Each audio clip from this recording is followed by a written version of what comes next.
You've made it. You've made it through another week. You've made it through another day. And now you are here to just kind of let all of the stresses go, all your cares go. You must be like, who is she?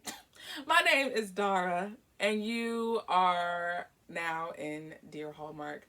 This is my safe space where I can just gush and foam at the mouth, if you will, over Hallmark movies because I love them dearly. So, tis the season to be jolly. Fa la la la la la la la. I'm not even going to spare you all of the formalities. I didn't even don my normal Christmas garb because I just needed to give it to you straight, no chaser. A timeless Christmas. Hallmark! Okay, y'all better go on and do your thug thizzle.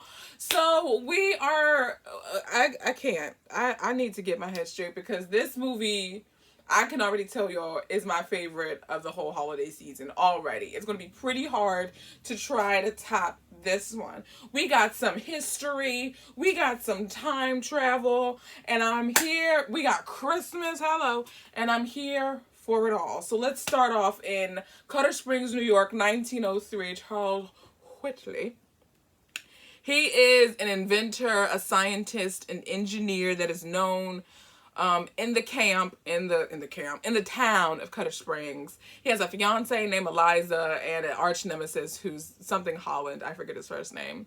And so we are already starting to see the setup of the different people in his life. He lives in a mansion. He got bank. He got a coin. He got some change in his pocket, And he not already, but he also has a maid or a servant named Rosie, who's kind of like a dear friend of his because she told it to him like a TI-ish, okay? She said, I'm not impressed with your fandom, your celebrity, your money. I could care less. This is what it is. And he bought this clock at an auction, and the clock had an engraving already on it that talked about a Christmas moon. And so there's a full moon. It's late. He's trying to fix the clock. He wound it. That clock sent him into the future, 100 years or 170 years into the future because it's 2020. And he now meets who is Rosie's granddaughter. And the mansion that he lived in has been turned into a museum. However, they mistaken him as an actor who has been sent by this temp agency to play the part of Charles Whitley. But when I tell you, Rosie's did I say granddaughter? I hope I said granddaughter. Rosie's granddaughter, she did her research, and he was like, if you want to know, I am the real Charles Whitley, and if you think I'm lying, check under the floorboards, there's a notebook there, it'll tell you all that, all's what's going on. So she's like, fine. She goes to his office, check the floorboards, finds the notebook that he's talking about, and it's just like, oh my gosh, you're really him. And so they try to find a way for him, of course, to get back to 1903, but while they're in the midst of trying to do it, he is trying to assimilate into the modern times, learning about the computer, email, the internet, the fashion, the like kind of the relations between man and woman. Like, it was just everything. And the homie Ryan Paevey, or P, I still don't know how to pronounce his last name, who he was the same homie from Christmas at the Plaza. You did your thug. There's a homie cleans up good in a tuxedo. Ding. Homie cleans up good in a tuxedo. And this movie gets 5 crowns. In my spirit, in the spirit of all things jolly and holly, I feel that this movie gets 5 crowns. His suits were impeccable. He played that role like he didn't know if he was going to eat the next day. When I tell you he needs to get all the Emmys, Grammys, Oscars, and Tonys for that, sir, I appreciate what you did. I appreciate the effort you put forth into that because he played that role. It was so hard for me to even imagine him as the same dude from Christmas at the Plaza, because I'm like, at Christmas at the Plaza, he just played like, a regular dude who got a contract with the Plaza Hotel, doing their lights and stuff. And I'm like, from that to this, he was just very like not staunch, but very reserved, by the book type of person. And I'm like, this brother is playing this role. And I forget the young woman who played Rosie, but she did a good job as well. And I loved the chemistry.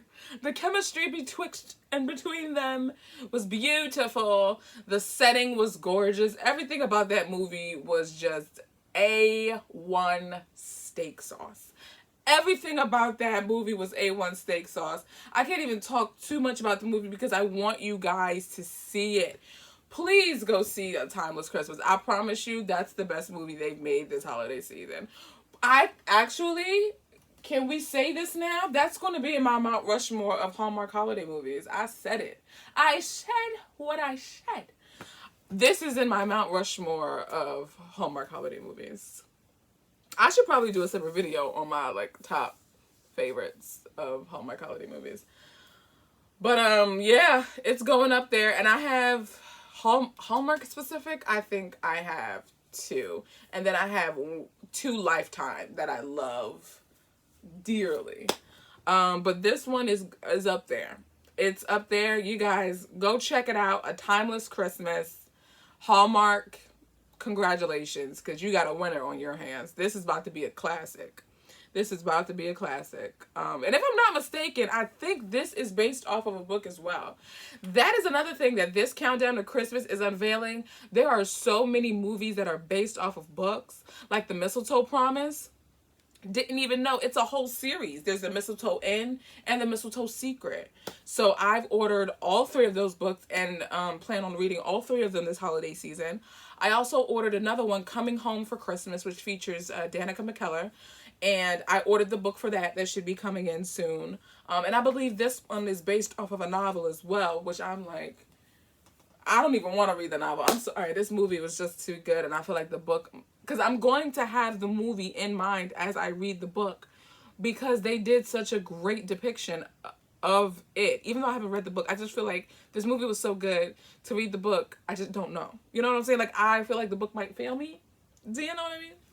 But needless to say, y'all, A Timeless Christmas, check it out. I'm hyped. And I will see y'all in the next video.